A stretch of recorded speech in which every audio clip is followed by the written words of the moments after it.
Thank you. Oh, it's good to be back in Milwaukee. Give Chris a big round of applause for that great introduction. Happy Labor Day, everybody. Happy Labor Day. Today is a day that belongs to you, the working men and women who make America the greatest country on earth. So thank you.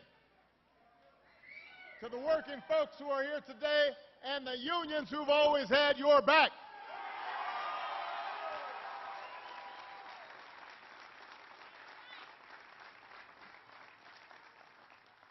Thank you to the Milwaukee Area Labor Council, to the Wisconsin AFL-CIO.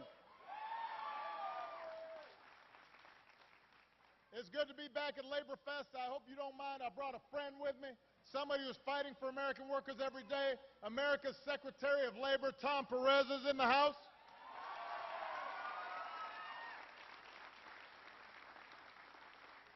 And I just found out Tom's wife's from Milwaukee. So his father-in-law's here. So I just told his father-in-law he's doing a really good job, because you always want to make a guy look good in front of his father-in-law. We've got some other friends I want to acknowledge. First of all, your Congresswoman Gwen Moore's here.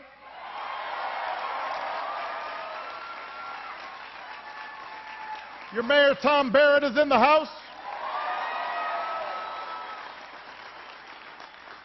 We've got one of my favorites, Mary Kay Henry from SEIU. Newly elected Lily Garcia from NEA. My pal, not a Packers fan, he's a Steelers fan, but he's a good guy anyway. Leo Gerard from USW, Steelworkers. Billy Height from UA. Joe Hanson from UFCW. To all the other labor leaders who are here, we are so glad to have you. And we're here because of the things all too often we take for granted. Anybody who's got a seat, feel free to sit down. Yeah, I don't want anybody fainting. It's all hot out here. I might get you back up on your feet at some point. But we're here to celebrate something that sometimes the American people take for granted. The 40-hour work week, overtime pay, a minimum wage, weekends like this one. All that didn't happen by accident. It happened because America's workers organized for it, fought for it. History shows that working families can get a fair shot in this country, but only if we're willing to fight for it. Now, the first time I came to Labor Fest I was still a candidate back in 2008.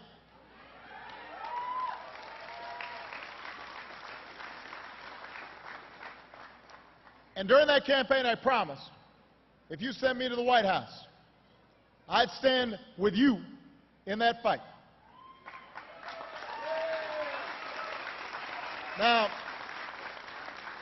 2 weeks later, our financial system collapsed. A recession almost became a depression. And in the years since, our country has faced a choice. There's some folks who wanted to place an even bigger bet on top-down economics, the kind of economics that helped cause the crisis in the first place. More tax cuts for those at the top, fewer rules for big banks and corporations. This blind faith that maybe prosperity would finally trickle down on the rest of us if folks up at the top just kept on doing better and better. But you know what, Milwaukee? I didn't run for president to double down on top-down economics. I ran for president because I believed in bottom-up economics. I believed in middle-out economics. I placed a bet on you. I placed a bet on America's workers.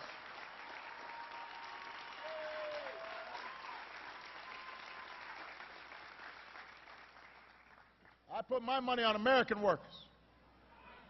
And the belief that our economy grows best when everybody's got a shot, when folks who are willing to work hard can get into the middle class and stay into the middle class. And I've come back to Labor Fest to say that because of your hard work, because of what we've been through together, that bet is starting to pay off. America is stronger because of the decisions we made to rescue our economy and rebuild it on a new foundation, asking the simple question, is this good for ordinary Americans? Is this good for working people? Not just a few, but for everybody. And over the past 53 months, our businesses have created nearly 10 million new jobs.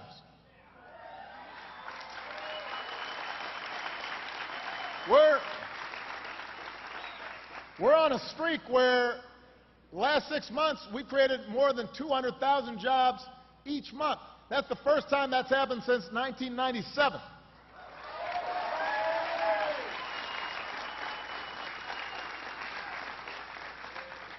Construction is rebounding, energy and technology are booming.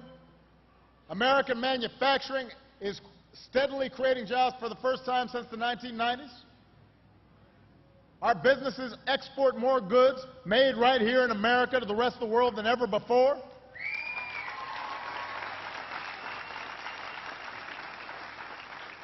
America's stronger because we saved the American auto industry and more than 1 million jobs that depend on the auto industry.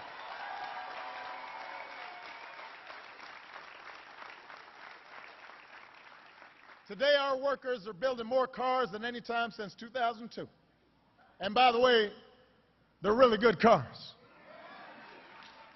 The auto industry is adding jobs at the strongest rate since the 1990s. America's stronger because we invested in homegrown energy. The world's #1 oil and gas producer, it's not Russia, it's not Saudi Arabia, it's the U.S. of A. We are the largest producer. And for the first time in nearly 20 years, America now produces more oil than we buy from other countries. But we're also producing more clean energy, putting folks back to work. We've tripled the amount of wind power that creates energy. We've increased by 10 times the amount of solar power we create. And all of that is creating tens of thousands of good jobs all across the country.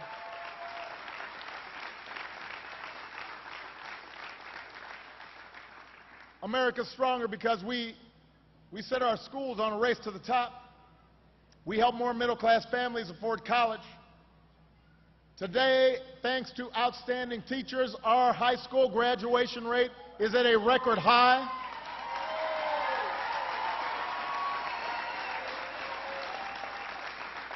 More young people are earning their college degrees than ever before. America's stronger because we helped millions of responsible homeowners stay in their homes. And we got some of the biggest banks who sold deceptive mortgages to help make things right. They're ponying up billions of dollars to do right by folks who got cheated. We changed the tax code that was skewed too much to the wealthy at the expense of working families. We made sure, you know what, you guys got to pay a little more. And as a consequence, we cut our deficits by more than half.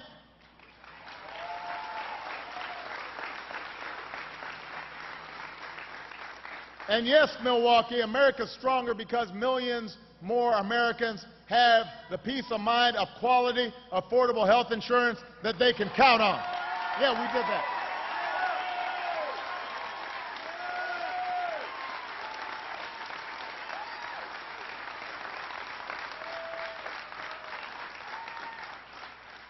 So I just want everybody to understand, because you wouldn't always know it from watching the news. By almost every measure, the American economy and American workers are better off than when I took office. We're better off by almost every measure. Look, none of this progress has come easy. Every inch of it we have had to fight for. Every inch of it we've had to work against a lockstep opposition that is opposed to everything we do. But it was worth it. Every gray hair is worth it.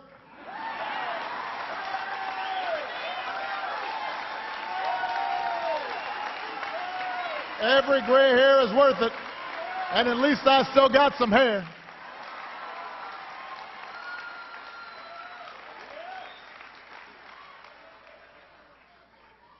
I look good. See, I like that. Thank you. Thank you. Yeah, whenever folks say me, whenever they see me, they say, you know, you look okay. Like they're surprised. And then sometimes they say I look taller than I do on TV. I say, yeah, that's because the TV's small. It makes me look smaller. Look, it is thanks to the grit, to the resilience of working Americans that this country we love, it's recovered faster. It's come farther than almost any other advanced economy. For the first time in more than a decade, business leaders around the world, when you ask them, where do you want to invest? What's the number one place to invest? They don't say China. They don't say Germany. They say the United States of America. And our lead is growing.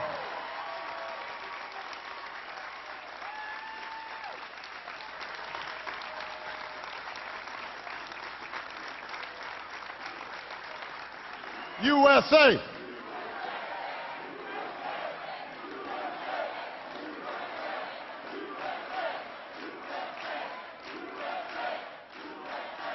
So, look, I'm saying all this just because sometimes, you know, if you're watching TV or something, I mean, it's just kind of a whole downer. Now, we got struggles. We got work to do. But there are a lot of reasons to be optimistic about America. More folks are working. The economy's growing stronger. The engines are revving a little louder. And the question now is, are we going to make the right decisions to accelerate this progress? Are we going to continue to focus on working families? Are we going to continue to make sure that a growing economy gives everybody rising incomes and wages? Are we going to make sure that we're helping the middle class and everybody who's trying to get into the middle class? You know, it's a good thing that corporate profits are high. I want American businesses to succeed. It's a good thing that the stock market's booming. You know, a lot of folks have 401ks in there. I want them to feel good. But I also want to see the guy who's breaking his back on 2 8-hour shifts so he's got enough money to send his kids to college. I want to make sure that guy's getting a break. I want to make sure he's getting some help.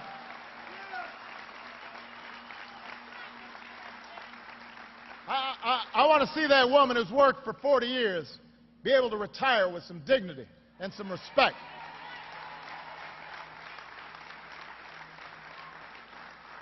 That's how I measure progress, not just by how well the economy's doing overall, but how it's doing for folks who are working so hard, doing everything right, just want a fair shot, and didn't have anything handed to them in their lives. Weren't born with a silver spoon in their mouths.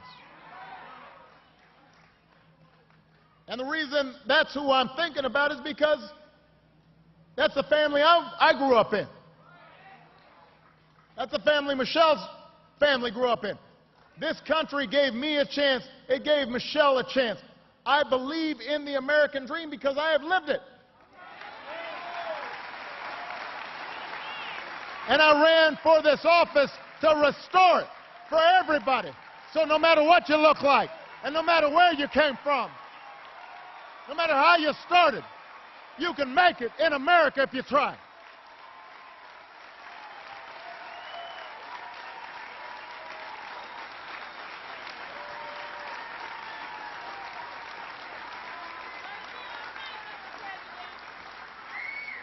So that's what's at stake right now. That's what's at stake, making sure the economy works for everybody.